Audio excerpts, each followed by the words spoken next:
Welcome back to Recorder on the Wall, where it's wintertime, and we're a little later than normal than for our winter food episode, but we're still doing it. I'm Pete, And I'm Katie. and we're not sure Matthias got to.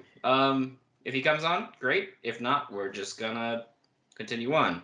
Oh, you know what? I may have locked him out of the Abbey accidentally. I was seeing if the gates worked. Thank you for actually checking on that. I'm sure you're talking about the side gates, right? The side gates, yeah. Yeah. I hope he's not wandering around in the woods. At least he's not a Dibbin. It'll be fine. What's the worst that could happen? He got captured, didn't Whoops. he? Did he make it out of the ditch?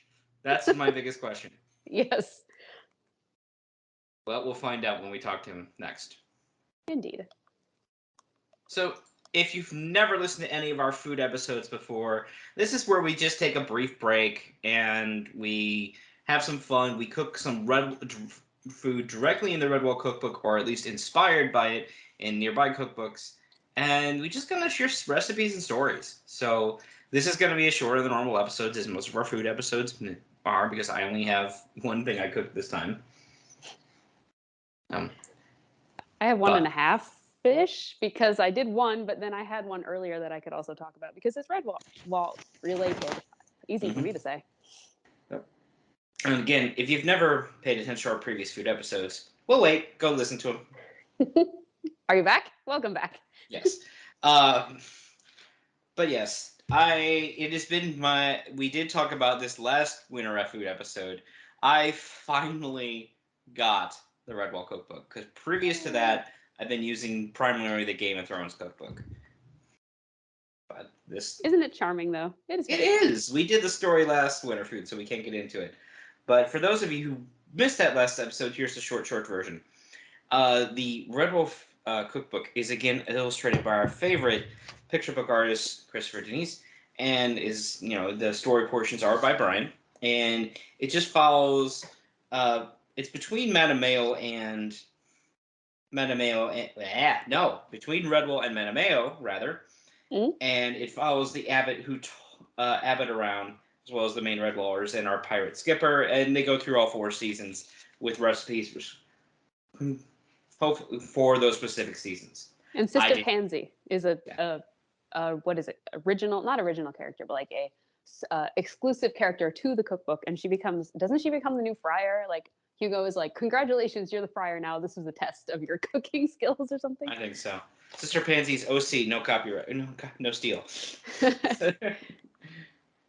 So we also talked about during that particular episode that despite the fact that there is many Dibbins in that story itself, in the actual cookbook, only 2 of those recipes are actually child safe. Yep. And the other has to be the most sugary of the ones. Yep. Jake's, I think it was a conspiracy. He wanted to get the children as hyper as possible. I mean, he raised kids. He's not. I'm sure he saw his own kids when they were overcharged at some points.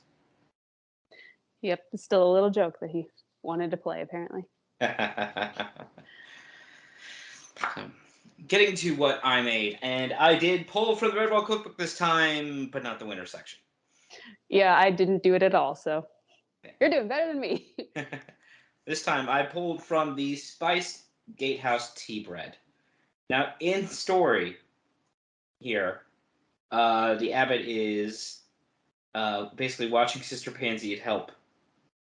Quote, the abbot, sitting on the shelf next to Mungo, he tucked both sleeves in Buck Pose knew his habit sleeves. Sorry, we're staying to watch you make the Spiced Gatehouse tea bread.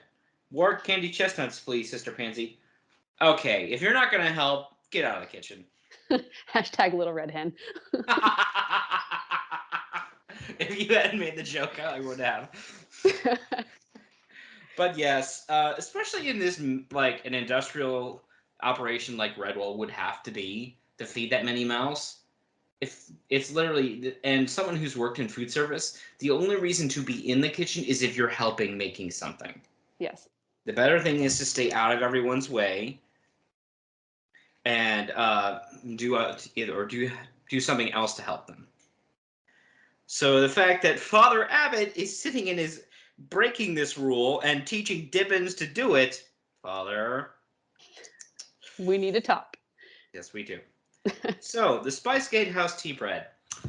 This is basically cookie on a grand scale. Let's be honest here. Oh yeah. It's basically it's a loaf of bread, and I'll talk about how mine came out in a minute. But it's a loaf of bread with 3 cups of dried mixed fruit, Oh yeah. That's so much fruit. about a tablespoon and a half of dark brown sugar, pumpkin pie spice, uh, and then the basics, flour, baking powder, whatnot.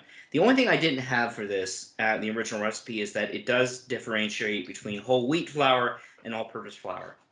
I have all-purpose flour. It worked. Good. So, and I did follow the preferred dried fruit. I had to go looking for it at the grocery store, but it wasn't that hard to find. And the dried fruit they recommend is raisins, currants, more on those in a minute, and golden raisins, which are like regular raisins but golden. Surprising. Now, I'm no expert here, but if I have to do it without googling it, and I'm not, it looks like these are just a different color of grape. So, yay. Yay. And then currants, which I had never tried before this. And they're basically gooseberries that are given the raisin treatment. So sun-dried. More or less. They sound good. I have never tried them. Mm-hmm. Yeah, and yeah, they seem to be fine. I think they're a Greek, based on what I did Google earlier. They're kind of a Greek variety of grape or gooseberry. So, and you can find them at pretty much most. I found them at my conventional grocery store, and they were with the other raisins and other dried fruit. So, yeah, they're fine. And just for all the listeners out there who have canine friends, do not feed these to dogs. No. Yep, grapes and raisins and currants are all very toxic to dogs. Yes, I've got a whole list that I got from my first time going through guide dog school. Don't feed your dog this stuff. Okay. Mm-hmm. So the basic process here is that what's unique about this recipe is that you're supposed to soak the dried fruit along with a healthy portion of brown sugar in hot black tea, or just says tea, hot brewed tea. And 1.5 cups of hot brewed tea, and soak that for at least 5 minutes. And then you pour that into the rest of the dry ingredients in 1 egg. You pour the tea in as Yeah, well? the tea in. Yeah, everything. Nice. Yeah, you don't drain it. And put it in a bread loaf pan, bake it for about an hour. I guess I probably mismeasured the flour wrong because I had a little bit of extra. So I filled a couple of muffin cups with that. And I cooked this a couple hours ago, before the recording of this podcast. And I gotta say, it's good, but unfortunately mine, I didn't spray my pan, so it stuck badly, and the loaf fell apart when I was trying to take it out. That does not make it taste any less good, but it just looks less pretty. And and I gotta say, yeah, I could have been making this for Christmas. This is kind of just a nice. I won't call it light by any means. This is just a nice spiced bread. Ultimately, is anything in that book light? Maybe the salads. Yeah. Which there's like 2 of. I won't even. You can't even call the October Ale light, because that's well, at least the Can't Cook version is straight sugar. It's just It's sugar. not even real beer. Yeah. Yeah. I guess you could call the hot mint tea light, because it's literally just you throw mint into black tea with honey. That's true. But no, this is definitely something you serve for dessert, or maybe with breakfast and a little butter. So. Yum. But yeah, it came out pretty good. Of course, I'm going to do the thing we all do as adults when you have extra food you want to get rid of, but you don't want to throw away. I am taking it into work. Oh, yeah. It's my favorite. Katie, what did you make? So I made 2 things. A few weeks ago, I made a blended cauliflower soup, mainly because I had an immersion blender that I hadn't used yet, and I really wanted to see how it worked. So it's like, it's cauliflower, garlic, onions, vegetable stock, milk, Parmesan cheese, and I think a few spices, and that's it. But like you blend it all in the immersion blender. Next time, I don't think I will add as much stock as it recommends because it's very liquidy. But it does have a really good flavor, and cauliflower does come up in a Redwall book that I don't think we have got to yet. So cauliflower is in Redwall. It is canon. Well, I mean, there's only 2 left, so Yeah, it does come up. I won't tell you which one well. because I don't want to spoil it because it's a very critical part of the plot. Not really. It really isn't. But then more recently, I made some zucchini quick bread, which is a little bit more of a stretch Redwall wise, but it is like a spiced bread. The zucchini makes it very moist. Um, it was my grandma's recipe. I used her loaf pans. She owned a bakery when we were little. I think she may have owned it when my dad was growing up as well, or at least right when he got out of college because my grandpa passed away at that point. So she had to make a living somehow. So she did a bakery and she had like banana bread, strawberry bread, zucchini bread, all these kinds of delicious quick breads. I made the zucchini one. I didn't have quite enough zucchini, so I added a little applesauce. So it turned out sort of like an apple spice bread thing. Um, I think I think I would do that again, even though it was sort of an accident that I put the applesauce in. I think it added to it, so I may do that recipe again. I But mean, that's actually not unheard of with uh substitutions in recipes. Like if you want to lower the calorie count but still keep a pretty consistent recipe, applesauce can substitute for butter. yeah, or vegetable oil. I've used it in substitution for vegetable oil before, so I figured, hey, it's a good flavor with spices. It's not gonna kill it. It might make it a little bit. I think it made it just a little bit dry, so maybe next time I will add a little more. Um, but yeah, no, it still turned out really good. I put pecans in it as well, so it's like this Ooh. nut bread, and it freezes well. So I will not share it with people at work because I like it, and I will just put it in my freezer. Yep. Yeah, you got a point. But yeah, both of those sound really good. And then let me think. Over Christmas, I think the newest there wasn't any new food uh, we got to really try, but one of the things that would be Rascal Redwall-esque that my parents bought, they didn't make, nose in there, is candied pecans. Oh, That is nice. crack. I swear. Oh, like if you put like butter, cinnamon, sugar on any type of nut, those things I can just eat them like in unhealthy proportions because they're so delicious. They're so good. And then my significant other and I did make snickerdoodles the old-fashioned way. Awesome. But we used that higher grade Vietnamese cinnamon as opposed to just the Oh, conventional stuff. yum. Oh yeah. Oh yeah. That's That came out really good, and their mom basically stole all the remaining cookies. nice. Yeah, I we made my mom and I we made these potatoes. We were having prime rib for Christmas, which is definitely not Redwall. But the potatoes could be because it was like, it was potatoes, but it was like this herbal sort of like broth that you cooked it in. Um it was like I think it was chicken stock, but you could use vegetable stock. We just didn't because we're carnivores apparently. And then yeah, so and then garlic and some spices and some lemon juice, and you cook them in the oven, and you kind of turn them over mid cook time, and the potatoes just absorb all that delicious broth, and you have these really delicious, flavorful potatoes. My mom just found that recipe this year. She's like, "Yeah, we're doing this again." I'm like, "Yep." So those Fair were enough. delicious. I do have an uncle of mine that makes chicken tortilla soup for Christmas of all things. Mm. It's surprising. It's an appetizer because he also makes lasagna as the primary. But yeah, so yeah, that works too.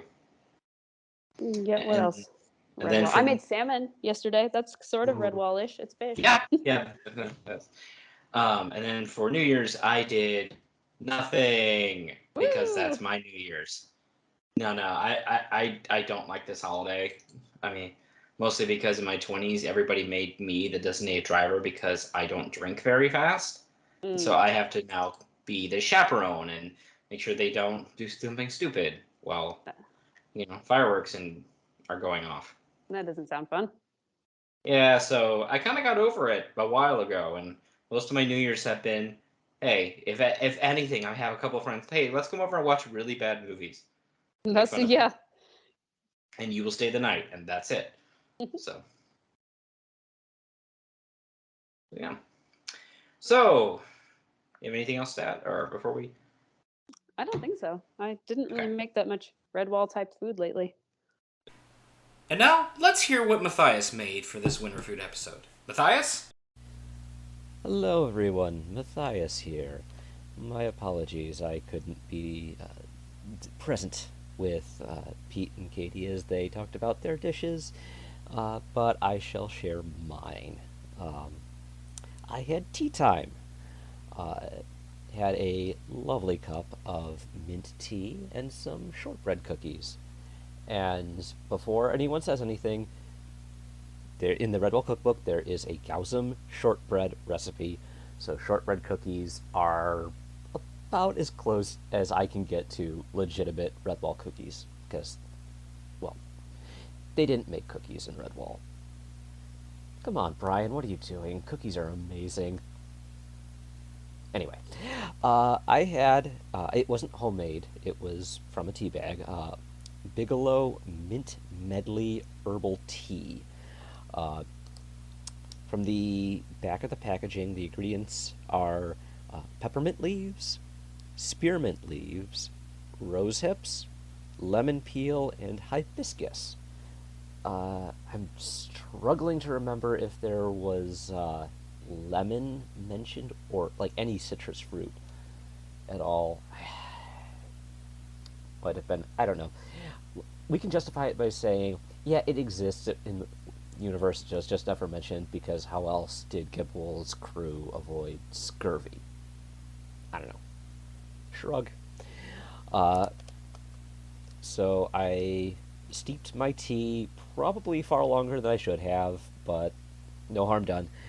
Uh, then I took about just under a tablespoon of honey and dissolved that in my tea, and it was surprisingly mild. I had a tea with mint in it, probably 7-ish, maybe longer ago, 7-ish years. Anyway, the mint tea that I remember having was rather strong. This was not that. It was very understated to what I was expecting. Then again, I'm used to eating like York peppermint patties and having that mint like do a 1-2 punch on my teeth and then third knockout punch on my tongue. Like, that's a lot of mint. But this was super mild. I'm wondering if it was the honey, if that smoothed out any of the sharper notes of the tea. But yeah, it was delicious. I had it in a mug my grandmother gave me. It was it's Christmassy, festive. It's got a snowman on it, a couple of pine trees, and the handle looks like a candy cane. To go with this, I received some lovely little miniature shortbread cookies shaped like also Christmas trees, and had 5 of those and dunked those in my tea. Absolutely perfect pairing to go with it. The tea absorbed very nicely into the cookies and made them soft and succulent. Quite enjoyable, and I can imagine that. Oh, who was it? Uh, the Abyss with Momo and Burby, Lomhedge had their those two up having tea time on the wall top. I can imagine them having shortbread cookies, and it very charming scene in my head. I wish you could see it. Anyway, I think the only thing that was missing was, having somebody come along and in mole speak telling me, "Do you want a refill on a teaser?" As it is, I very much enjoyed my tea, and I look very much forward to hearing what Pete and Katie each had. And that'll do it from me. Have an absolutely wonderful day. All right, we do not have any new ratings. Oh, So we're still perfect. absolutely. So here's, folks, if you haven't been listening to our planned schedule, here's what we're looking at for the new year. So we are going to start the PBS cartoon season 3 of Martin the Warrior. Which will not be sad in any way. No, of course not. And because it's a little bit more plot dense, we are going to actually divide that into most likely 4 episodes, 5 if we have to. By which you mean actually follows the book? Yeah. Yeah. Yeah. And we'll go from there. From there, that should take us through February at the least. I'm sure we're depending on where we are in March. We'll either start one of the remaining books, or we may just do extra fan fiction. So. Yeah. Only 2 books left, you guys. And then yes, we will do the 2 remaining books. Oh, after that, I forgot. We still have the video game to cover. Oh yeah. So, and Katie Farabi, if you don't want to be part of that one, that's understandable. I will just listen to it. Yeah. There's the video game, and they just put out Act 3. So Nice. yeah, we're gonna be doing that. Then, yes, listeners, we have 2 books left. We've come a long way. I am proud of us. Yes, we are too. Then, of course, well, as we've talked about along the way, we'll probably do some wrap-up stuff. And then, of course, when the Netflix series comes out, yeah, we'll be back to cover that. Because why not? Yeah, why not indeed? So, the thing with Netflix series, and I can't be the only one to notice this, is that Netflix likes to, do the initial press release of something, and oh, it's totally coming, and then we hear silence for like a year or more, and then all of a sudden we have a trailer and a cast list, and then it's out in 8 weeks. So I'm betting it's going to be this year. I hope so. Hell, I'm betting it's going to be like the first half of this year. I bet you 10 candied chestnuts that it's going to be in the second half of the year. And okay, sure, why not? I like Red Bull uses currency. Yes. So that's kind of what our plan is. And we may try to have some of our sibling podcast on. Let's see, we still haven't done we did Abbey Archives. Mm-hmm. We did Fox Penmanship. Who was it? Yep. We haven't done Redwall. I can't say that. Yeah, I want to have them on. Yeah. All right.